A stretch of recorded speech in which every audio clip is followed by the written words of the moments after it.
Dito sa Papa Dudut Stories, ikaw ay hindi nag-iisa.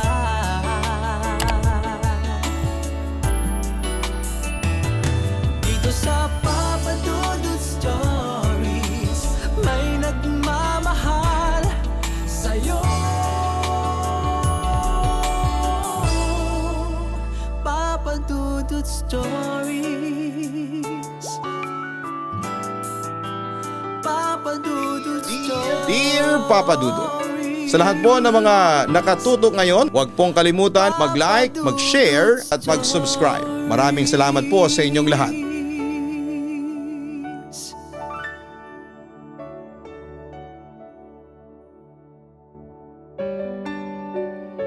Isang magandang araw po sa inyong lahat mga ka-online. Huwag kalimutan na mag-like, mag-share at mag-subscribe. Samahan niyo po ang inyong si Papa Dudut sa panibagong kwento ngayong araw na ito. Dear Papa Dudut, isang magandang gabi sa inyong lahat, lalo na sa inyo Papa Dudut. Ako po si Ali Perez, 25 years old na sa ngayon, at tubong Bacolod City. Isa po akong lesbian o tomboy at lumaki ako sa lolo at lola ko. Nakilala ko naman ang nanay ko noong 13 years old lamang ako dahil simula daw po kasi nang pinanganak ako ay iniwan na ako ng nanay ko. Kaya ganoon na lamang ako kasabik magkaroon ng magulang. Tatlo po kaming magkapatid pero ako lang sa magkakapatid ang hindi nakilala ang aking ama. At matanda na ako nang nakilala ko ang aking ina. Samantala teenager ako noon nang mamatay ang lola ko na nagpalaki sa akin, Papa Dudut. Isa yon sa hindi ko makakalimutang pangyayari sa buhay ko na nagbigay ng sobrang kirot sa aking puso. Nang mawala si Lola Trining ay parang nawala din sa akin ang kalahati ng pag-asa ko. Kanina ka pang umiiyak dyan, wika ni Lolo Pinong pagkatapos ay lumapit siya sa akin at inalo ako. Ali, tahan na, wala na tayong magagawa. Kinuha na si Trining ng Diyos. Hanggang doon na lang ang buhay ng lola mo. Nalulungkot na wika niya sa akin. Pero lolo, bakit po ganon? Bakit siya pa kinuha? Umiiyak kong tanong sa kanya. Hindi ko matanggap na wala na si Lola Trining na siyang pumupkop at nagpalaki noon sa akin. Matatanda na kami ni Trining. Darating talaga ang panahon na kailangan na naming lumisan dito sa mundo. Nauna lang sa akin si Trining. Ali, lahat naman tayo ay mamamatay at kailangan nating tanggapin yon. Paliwanag sa akin ni Lolo Pinong. Huwag kang mag-alala. Nandito pa naman ang mga kapatid mo. Ako tapos ang mama mo. Nandito pa rin kami para makasama mo. Ang sabi pa niya sa akin. Mamayang kaunti ay dumating si mama sa bahay. Galing siyang bayan at sumaglit lamang siya sa amin para kumustahin kaming mga anak niya. At yun nga, narinig kong nag-usap sila noon ni Lolo Pinong. Bagamat nasa kusina lamang ako, naglilinis, nakikinig ako sa kanilang usapan. Kaya po ako pumunta dito para kunin na po si Wendy. Isasama ko na po siya. Inform ni mama sa aking lolo. Paano naman yung dalawang pang mga anak, sina Ali at Eddie? Narinig kong tanong sa kanya ni Lolo Pinong. Iiwan ko na lang po muna sila sa inyo. Tipid na sagot ni mama. Sa puntong yon ay tumigil muna ako sa aking ginagawa at nakinig ako sa kanilang usapan. Si Wendy lang ang isasama mo? Bakit naman? Magtatampo yung dalawang pang mga anak. Concerned na wika ni Lolo Pinong sa kanyang pamangkin. Tito, hindi po magtatampo yang sina Ali at Eddie. Hindi na po bata ang mga yan. May sarili na po silang pag-iisip. Katwiran ng aking ina. Pero kasi baka isipin ng mga anak mo na may pinapaboran ka sa kanila. Ang sabi pa ni Lolo. Wala po akong pinapaboran sa kanila. Paniniguro ni Mama sa kanya. Siya nga ba? Tila nanunubok na tanong ni Lolo Pinong. Doray, heto. Hindi sa nakikialam ako pero noong buhay pa si Trining si Wendy lang ang sinusustentuhan mo. Nasabi yon mismo sa akin ni Trining. Tapos puro si Wendy lang ang inaalala mo. Binibilhan ng mga bagong gamit. Siya lang yung pinag-aaral mo. Para bang siya lang ang anak mo. Pagpapatuloy ni Lolo Pinong. Tito, nandito na po si Ali. Baka magtampo sa akin yan. Sinubukan noong pigilan ni Mama si Lolo Pinong lalo na't alam nilang nakikinig ako sa kanilang usapan. Ang sa akin lang ay maging patas ka sana sa pagtrato mo sa mga anak mo. Pagpapatuloy naman ng aking lolo. Maliit lang po kasi ang kinikita ko, Tito. Sapat lang po yun sa iisang anak ko. At dahil sa panganay si Wendy, siya muna ang susuportahan ko. Ikaw, Ali, naiintindihan mo naman siguro na hindi ko pa kaya kayong suportahan ni Eddie kasi wala akong pera. Paliwanag naman ni Mama.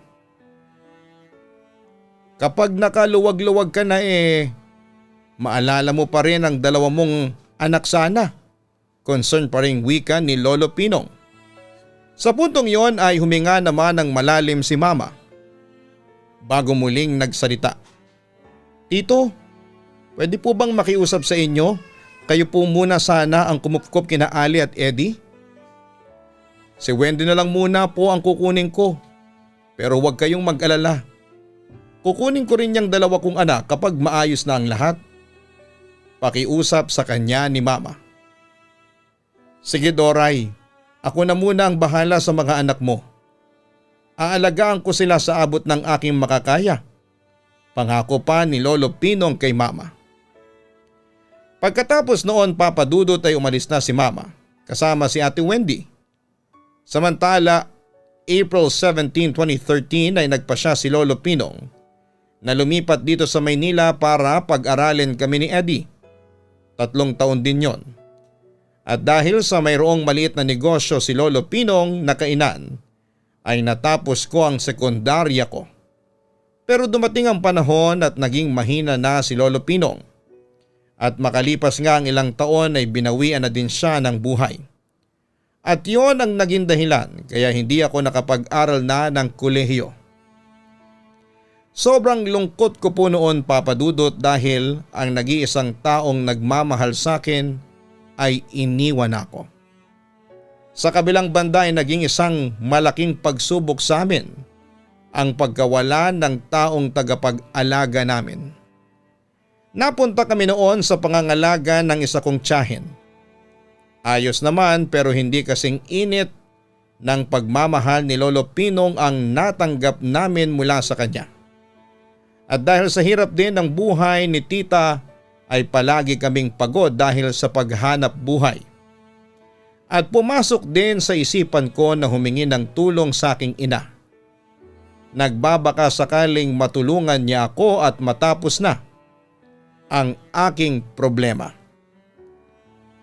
Bakit napatawag ka? Anong kailangan mo? Bungad agad sa akin ni Mama nang sagutin niya ang tawag ko. Kami ni Eddie, kailangan po namin ng tulong ninyo. Mapagkumbabang sagot ko sa kanya.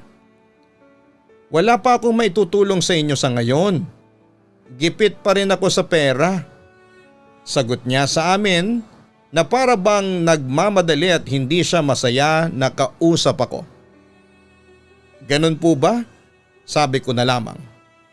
Sobra talaga akong nalungkot noon dahil sa kakaibang trato sa akin ni Mama. Parang hindi niya ako anak. Sa susunod na lang, babawi rin ako sa inyo ni Eddie. Ngayon para mabuhay kayong dalawa ay tutulungan ninyo ang sarili nyo dapat. Ikaw Ali magtrabaho ka na.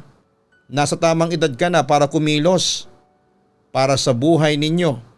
Hindi yung naghihintay lang kayo ng biyaya sa magulang ninyo. Tila sermon pa niya sa akin. Huminga na lamang ako ng malalim ng mga sandaling yon. Sige po ma, maghahanap na po ako ng trabaho. Kumilos na kayong dalawa ni Eddie kasi wala talaga akong maitutulong sa inyo. Marami kaming gastusin din ni Wendy dito. Pinag-aaral ko pa siya. Dagdag pa niya sa akin. Buti pa po siya pinag-aaral ninyo. Sabi ko habang hindi ko noon maiwasang magtampo. Huwag ka nang magtampo dyan. Pagkatapos naman ng ate mo ikaw naman ang pag-aaralin ko ng kolehiyo. Paniniguro naman ni mama sa akin. Sige na Ali, may gagawin pa ako. Sa susunod ka na lang tumawag. Pagkatapos noon agad na naputo lang niya kahit na hindi pa ako nagsasabi ng I love you o mag-ingat sila. Ramdam ko na ayaw niya talaga akong kausapin ng mga sandaling yon, Papa Dudut. Samantala sa edad kong 17 ay namasukan ako ng trabaho sa palengke. Natuto ako ng maraming trabaho at kahit anong trabaho ay pinasok ko para mabuhay ako, mabuhay ko ang sarili ko at ang kapatid ko. Lumaki ako sa sariling sikap simula nang mamatay ang lolo ko. At kahit kaunting tulong ay wala akong natanggap na tulong sa aking ina. Pero isang araw ay bigla na lamang pumunta ang kaibigan kong si Dante sa tindahan na pinagtatrabahuhan ko para sabihin sa akin ang isang masamang balita. Na-aksidente ang kapatid mo, nabalian ng paa. Dinala namin sa orthopedic, inform sa akin ni Dante. Siyempre nanlumo naman ako sa aking narinig. Kumusta na ang kapatid ko? Nag-aalala kong tanong sa aking kaibigan. Sinemento na yung paa ni Eddie kanina. Kailangan nga lang ng pambayad doon sa orthopedic. Inform pa niya sa akin. Napabuntong hininga ako dahil sa panibago kong problema. Pre, wala pa akong pera ngayon Sa akin si pa ang sweldo ko. Di bumalik ka na lang muna sa amo mo, suhestyon niya. Magkano ba ang kailangan ni Eddie? Tanong ko naman. Mga 3,000 yata, hindi ako sigurado Sagot naman ni Dante sa akin. Sumakit ang ulo ko nang marinig ko ang halagang kailangan para mabayaran ang ospital. Walang-wala talaga ako ngayon Hindi ko alam kung papayagan ako ng amo ko na makuha ng advance yung sweldo ko. Bakit hindi mo na lang tawagan ang mama mo? Baka may pera siya. Baka matulungan niya si Eddie. Mungkahin ni Dante sa akin. Dahil doon ay sinubukan kong tawagan si mama sa aking cellphone. Matagal din inabot bago niya sagutin ang tawag ko. Ma, tumawag po ako kasi emergency lang po. Pero hindi pa natatapos ang sasabihin ko nang biglang magsalita na si mama. Pera na naman ang kailangan mo. Naku, wala akong maibibigay sa iyo. Tila galit na sagot pa ni mama sa akin. Ma, naaksidente po si Eddie. Nasa orthopedic po siya. Kailangan ko po ng pera. Paliwanag ko sa kanya. Nagbabaka sakaling lumambot ang puso ni mama. Ngunit, sa halip na makisimpatya sa amin ay iba ang nangyari. Hindi ba may trabaho ka? Pero kasi po ma, wala na po akong pera, sa akin si pa po ang sweldo ko. Magalang na paliwanag ko naman sa kanya. Yan ang hirap sa iyo, dapat nag-iipon ka. Tila paninisi pa niya sa akin. Ma, wala po ba kayong maipapahiram sa amin? Huling tanong ko kay mama. Wala, galit niyang sagot sa akin sa kabilang linya. Nagulat ako sa naging reaksyon ni mama kaya hindi ko napigilan noon ang aking reaksyon. Grabe naman po kayong makatrato sa amin ni Eddie. Puro na lang si Ate Wendy ang mahalaga sa inyo. Palaging siya na lang po ang binibigyan ninyo ng pabor. Hindi na nga po ako nagreklamo na si ate lang ang inaaruga at pinag-aaral ninyo. Pero sana naman po ay maging patas naman kayo.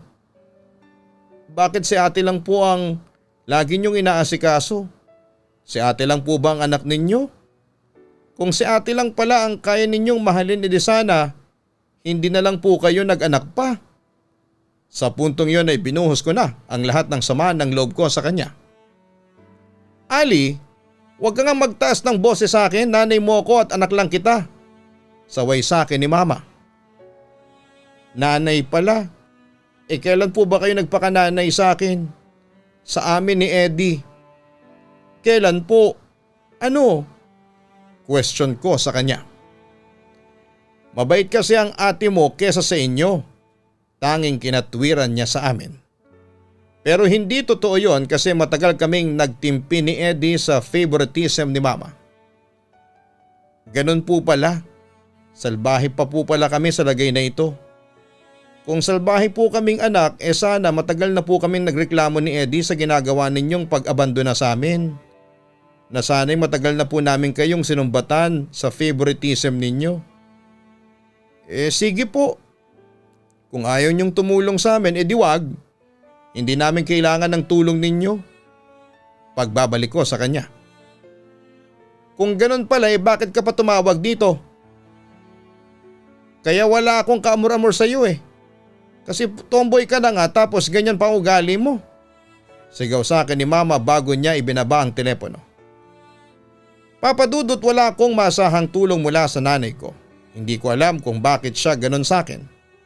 Hindi niya ako tinuring na anak at tiniis niya ako kahit na maghirap ako. Siguro nga'y hindi ako mahalaga sa kanya. Baka nga Papa Dudut hindi niya ako tunay na anak kaya gano'n na lamang ang trato niya sa akin. Papa Dudut, lumipas ang ilang taon ay hindi ako humingi ng tulong sa aking ina. Ang inasahan ko na lamang ay ang sarili ko. At si ate na lamang ang talagang minahal niya at inalagaan. Pero hindi pa rin ako nawala noon ng pag-asa na isang araw ay matututunan din akong mahalin ng aking ina. At nang mabalitaan kong nakatapos na ang aking ate sa pag-aaral ay nagbaka sakali ulit ako na matulungan ng aking ina para maabot ko ang aking pangarap na makapagtapos ng pag-aaral. Bakit ka naman napatawag? Anong kailangan mo?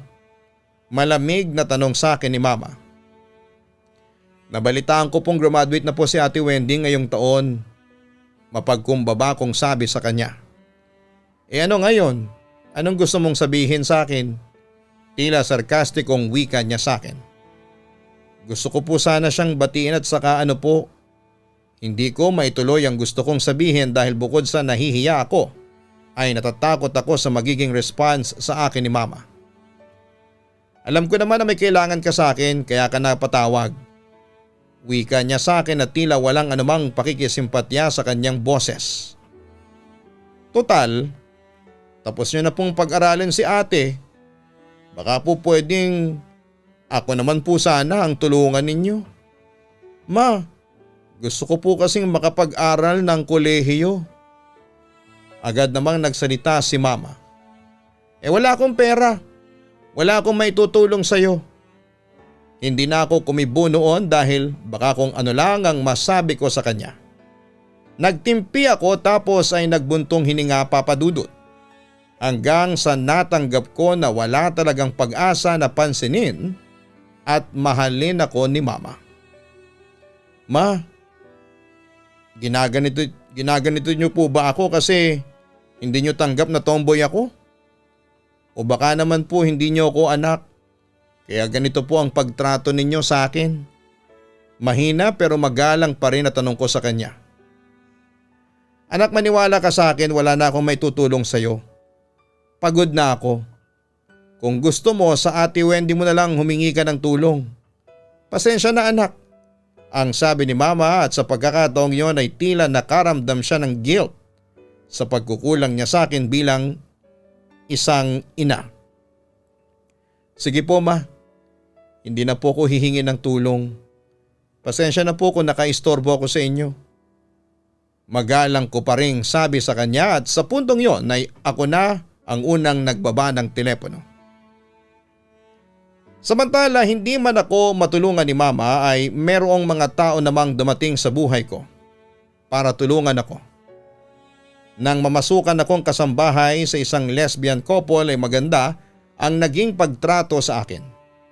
Maganda ang pasweldo at hindi nila ako inabuso sa trabaho.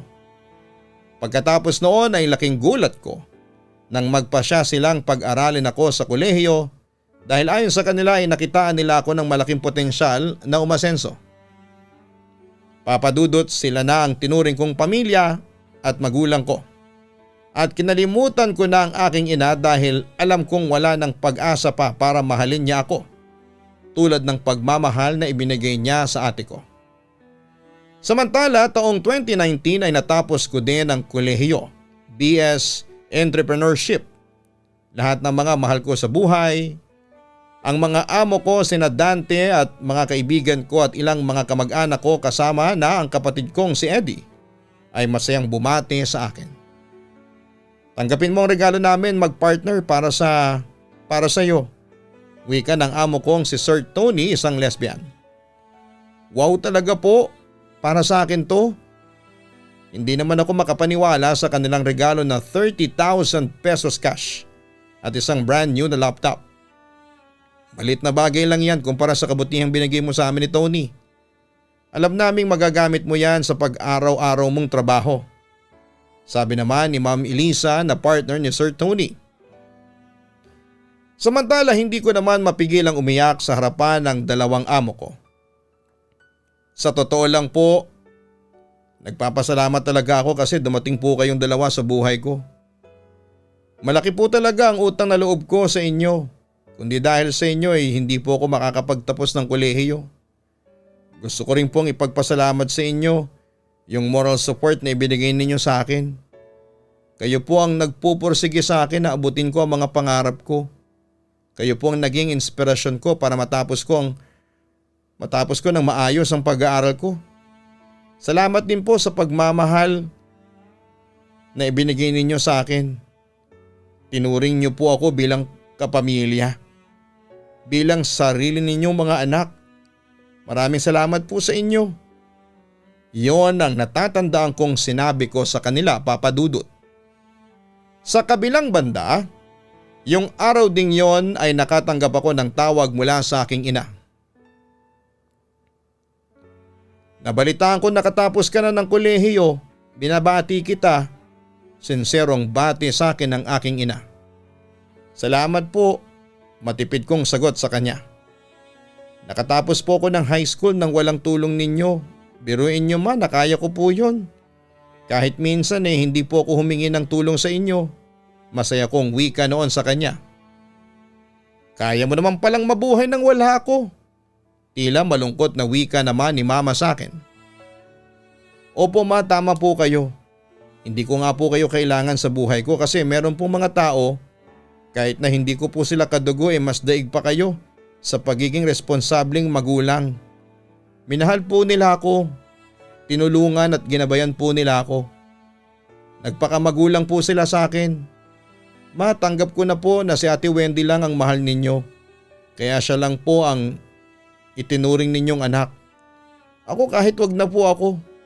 May mga kinikilala na po akong mga magulang.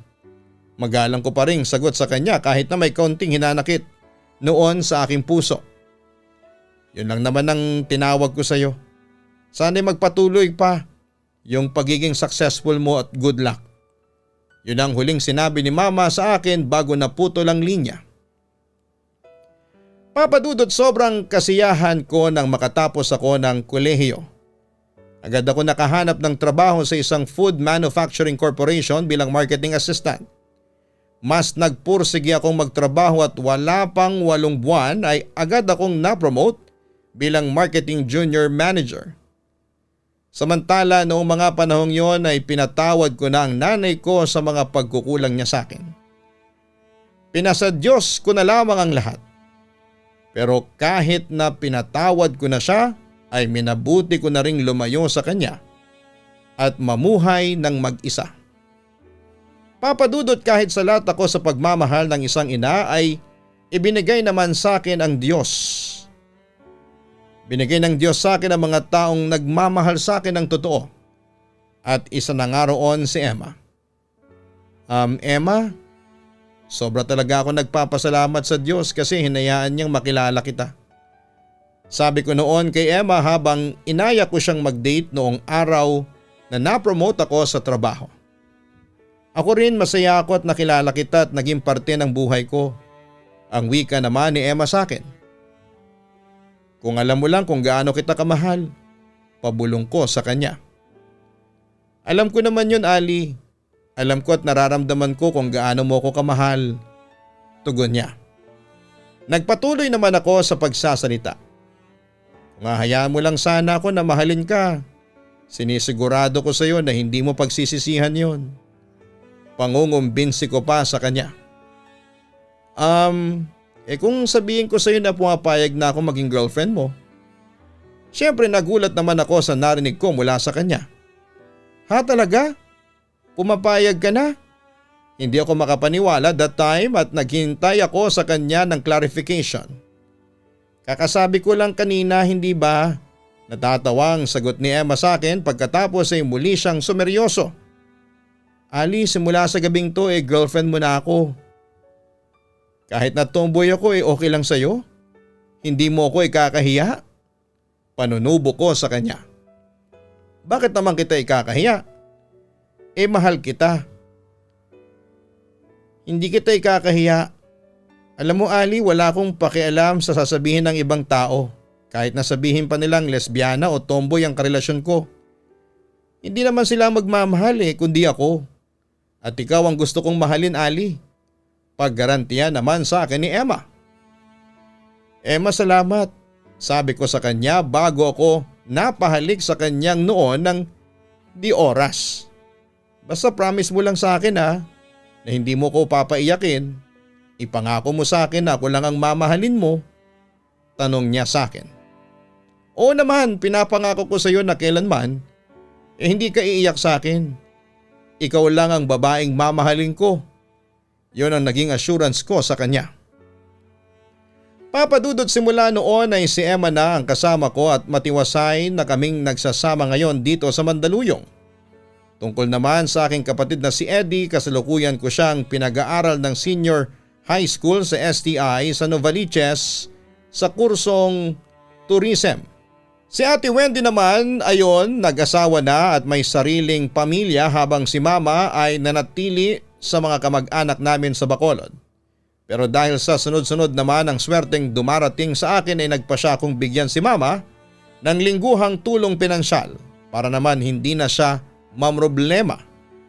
Sa kabilang banda hanggang ngayon ay may communication pa rin kami ni Sir Tony at Ma'am Elisa at forever akong tatanaw ng utang na loob sa kanila.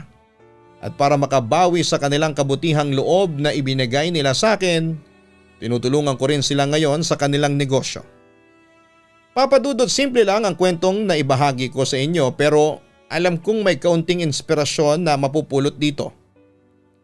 Umaasa ako na sana'y magpatuloy pa ang swerte na dumating sa buhay namin ni Emma. Sana rin po ay matupad ko ang aking mga pangarap, ang makakasama ko rin ang aking biological father bukod syempre sa aking ina. Papadudot, hanggang dito na lamang ang sulat ko at muli maraming salamat at magandang gabi sa inyong lahat. Lubos na nagpapasalamat, Ali. Maraming salamat kay Ali sa pagbabahagi ng iyong kwento dahil sa inspirasyong ibinigay mo sa aming lahat, lalo na sa mga nakikinig ngayon sa ating programa. Nakakatuwang malaman na sa kabila ng hirap o struggles mo sa buhay ay nakuha mong umasenso at nakamit mo ang iyong mga pangarap. Ang kagandahan pa sa iyo ay marunong kang lumingon sa iyong pinanggalingan. Habang buhay kang tumatanaw ng utang na loob sa mga taong tumulong sa iyo para maabot mo ang iyong mga pangarap.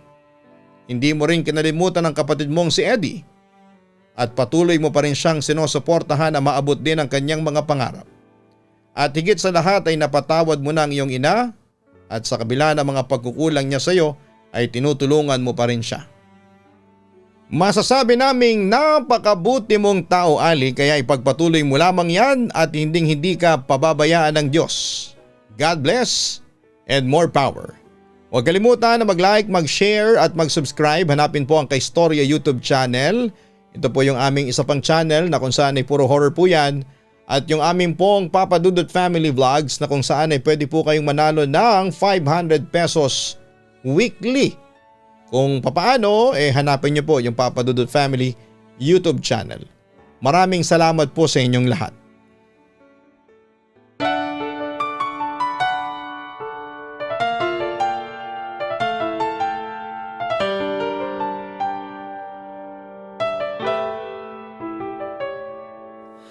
Ang buhay ay mahiwaga,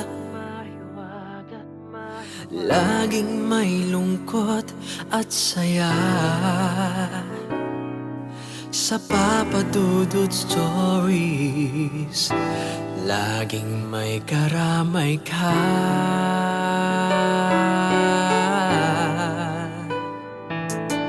Mga problemang kay bigat, dito ay pakikinggan ka. Sa Papa Dudut Stories, kami ay iyong kasama. Dito sa Papa Dudut Stories, ikaw ay hindi nag-iisa.